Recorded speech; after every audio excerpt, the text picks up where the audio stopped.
안녕하세요. 뉴스 속 날씨 김수현입니다. 일찍 찾아온 더위, 시작부터 심상치 않았습니다.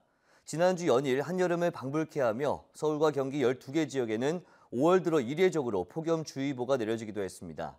특히나 올해 여름은 가장 더운 해로 기록된다고 하는데요. 자세한 더위 전망과 원인에 대해서 알아보도록 하겠습니다. 또 여름이 다가오면 신경 쓰이는 존재죠. 모기와 함께 불청객, 오존에 대한 이야기도 나눠보도록 하겠습니다. YTN 차윤희 기상캐스터 나와 있습니다. 안녕하세요. 안녕하세요. 네, 이번에는 여름이 정말 빨리 찾아온 것 같습니다. 지난 5월에도 폭염주의보가 내려지는 등 기온이 굉장히 높게 올랐거든요. 당시 어느 정도 더위가 찾아왔나요? 네, 5월이라는 게 정말 어색하게 느껴질 정도였습니다. 더위가 절정을 보인 날은 바로 지난주 목요일이었는데요. 네. 당시 서울 낮 기온이요, 무려 31.9도까지 치솟으면서 1932년 이후 5월 중순 기온으로는 84년 만에 가장 더웠습니다.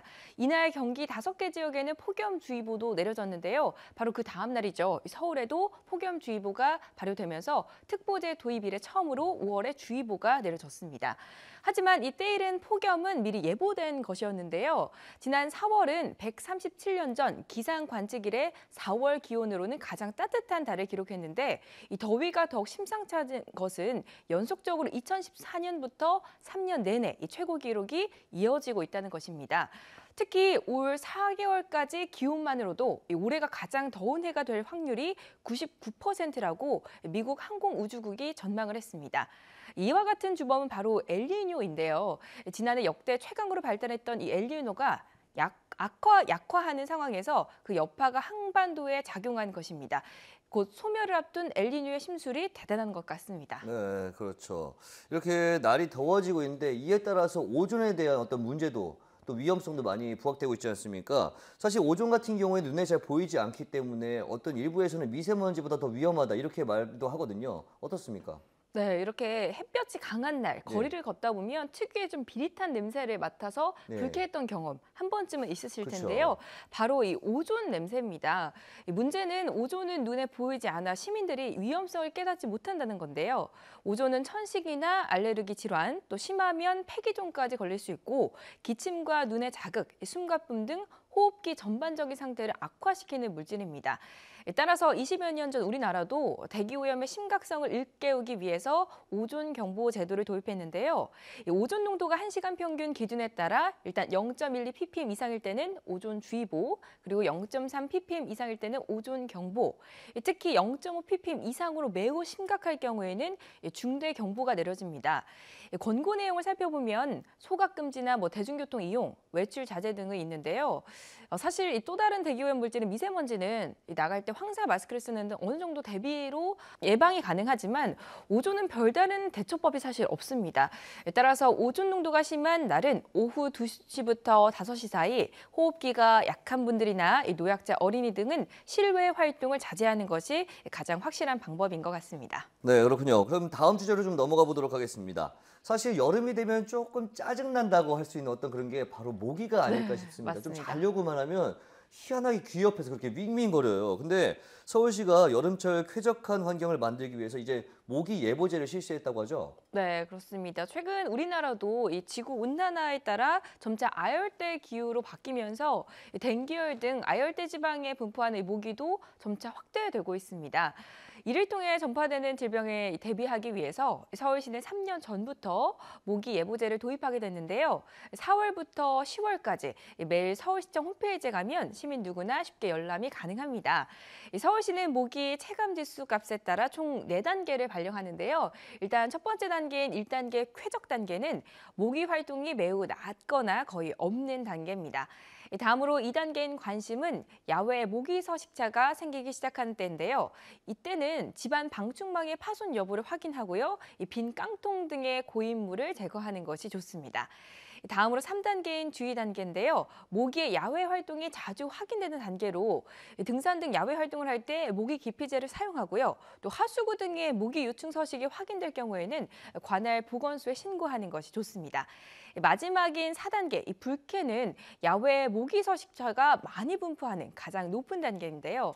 되도록 야간 활동은 좀 자제하고요. 가정에서도 출입문 주변에 모기 기피제를 뿌리는 등 적극적인 행동이 필요할 것 같습니다. 네, 사실 사실 이 지카 바이러스 때문에 모기에 대한 경각심이 요즘에 가장 높지 않습니까? 서울에서도 지카 바이러스를 옮기는 것으로 알려진 흰줄 순모기가 발견됐다고 들었어요. 네. 어떻습니까? 이 서울 인근의 이 숲에서 발견된 모기를 채집했는데요. 모기 100마리 가운데 한 3-4마리 정도는 지카 바이러스나 댕기열 등을 옮길 수 있는 흰줄 순모기인 것으로 조사가 됐습니다. 이 네. 흰줄 순모기의 활동은요, 6월부터 증가하기 시작해서 8월에서 9월에 최고조에 이르는데요. 다행인 건 우리나라에서 이 발견된 흰줄 순모기에는 이 지카 바이러스가 검출되지는 않았습니다. 최근 지카 바이러스는 많이 부각이 됐지만 사실 모기에 물려 감염될 수 있는 병은 말라리아, 일본 뇌염 등도 있죠. 우리나라의 경우 모기 매개 감염병으로 병원을 찾는 환자는 매년 2천여 명을 넘나듭니다. 이 중 좀 눈여겨볼 사실이 있는데요. 바로 이 모기가 좋아하는 사람이 어떤 사람을 모기가 가장 좋아할까요? 글쎄요. 일단은 제가 예전에 알았던 거는 술을 좀 마신 상태에 있는 그런 거나 혈액형적인 건 잘 모르겠어요. 네, 네. 바로 20대 젊은 남성이라고 해요. 네, 네. 실제로 전체 환자 4명 가운데 1명은 20대였고요. 네. 20대 가운데 남성이 여성 환자보다 2.6배 많았습니다. 그 네. 이유로는 아무래도 20대가 좀 야외 활동이 많이 하기도 하고요. 또 군대를 다녀오기 때문에 군 지역이 다 말라리아 위험 지역이라는 그런 또 이유가 있다고 합니다. 자, 그리고 올 봄에 유난히 주말마다 미세먼지 농도가 짙어져서 나들이를 못 즐겼다 하시는 분들이 많지 않습니까? 참 불만이 제 주변에도 많은데, 그런데 우리나라 공기질 수준이 세계에서 최하위권이라고 들었어요. 네, 그렇습니다. 이 미국 예일대와 컬럼비아대 공동 연구진이 발표한 이 환경 성과 지수, 즉 EPI 2016에 따르면 우리나라 공기질 부분에서 전 세계 180개국 중 최하위권인 173위로 조사가 된 건데요. 정말 사실 부끄러운 성적입니다. 그렇죠. 네, EPI는 환경, 그리고 기후 변화, 보건, 농업, 어업, 해양 분야 등 20여 개 항목을 활용해서 국가별 지속 가능성을 평가하는 지표인데요. 이 점수를 합산한 EPI 종합 점수에서 우리나라가 70.61점을 받아서 보츠와나나 남아프리카 공화국과 비슷한 수준인 80위를 차지를 했습니다. 우리나라는 2012년과 2014년 발표에서는 43위로 중상위권이었는데 2년 만에 순위가 대폭 하락을 한 거거든요. 이 에너지 전문가들은 탄소 저감과 환경 개선 노력을 게을리했기 때문이라고 지적을 했습니다. 실제 우리나라는 온실가스 주범으로 지목되고 있는 이 석탄 발전이 작년 기준 전력 생산의 40% 이상을 담당하면서 이산화탄소 배출량이 갈수록 증가하고 있습니다. 공기질은 국민 건강과 직결되는 만큼 신재생 에너지 확대 등 범국가적 노력과 대응이 필요할 것 같습니다. 네. 사실 이 미세먼지의 주범 중에 하나가 바로 경유차지 않습니까? 그렇기 때문에 유럽에서는 환경 문제로 판매가 좀 줄고 있는데, 반대로 우리나라에서는 경유차 판매가 좀 더 늘고 있다고요? 네, 그렇습니다. 유럽과 달리 우리나라는 좀 경유차에 대한 선호도가 점점 더 늘어나고 있습니다. 네. 특히 지난해 판매된 수입차 가운데 경유차의 한 비율이 70% 육박했는데요. 좀 왜 그럴까 의문이 드실 것 같습니다. 경유차는 일단 휘발유와 가격 차이가 납니다. 즉 연료비 부담이 적은 데다 지금 경유차를 사면 연간 내는 24만 원의 환경 개선 부담금을 내지 않아도 됩니다.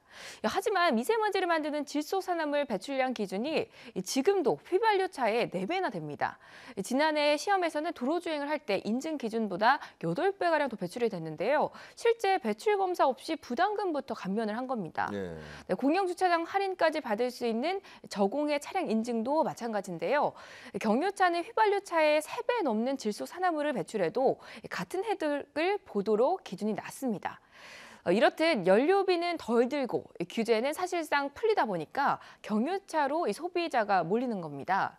반면에 프랑스 파리는요, 2020년까지 디젤차 운행을 금지하겠다고 발표하면서 본격적인 경유차 퇴출에 나섰습니다. 고향인 유럽에서조차 퇴출되고 있는 경유차를 우리 정부는 계속해서 장려하고 있는 것은 아닌지 경유차 정책에 손질이 필요해 보입니다. 네, 그렇군요. 오늘 말씀 고맙습니다. 네, 감사합니다.